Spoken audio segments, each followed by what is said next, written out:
Kita pakai. Yo. Besok lah birthday Soleh. Esok dia. Esok birthday Soleh. Ha, kena pakai siap-siap. Allah selamatkan. Awal-awal dah kapuk kau ni Soleh. Macam mana tu Soleh? Sangka kat leher. Panca pasangkan. Tu pasang kat Dah. Ai. Takut dulu. Aiman tu pasal Aiman. Christmas ni tak salah pun. Nak tengok kita punya yang baru. Pakai je you. Bagi dulu satu. Sebab you ambil siap ni jangan hilang Saya tak mau dengar hari tu tak ada dah hilang putus.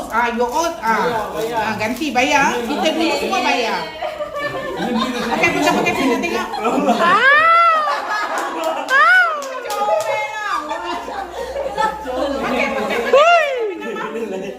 Pakai dia. Pakai.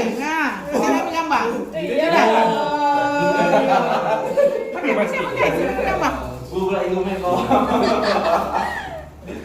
Lawak smart Awak dah apa benda ni?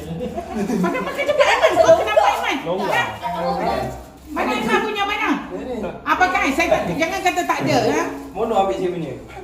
Ni gambar ni. Nah. Siapa punya? Aku pula ambil. Ada. Dua dah ada. Apa lah. Cukup lah. Tu. Simpan. Nak bagi Atira.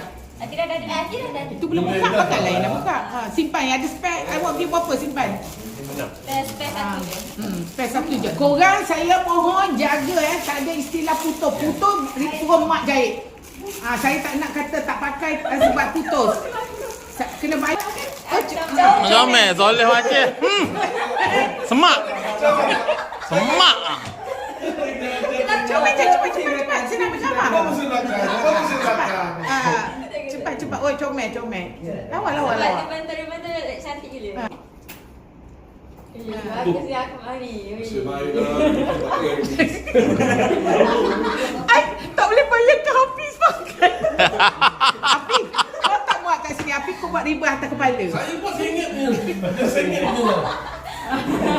Comel. Tapi betul Cik Wan dia cantik tau. Dia nampak. Nampak eksklusif.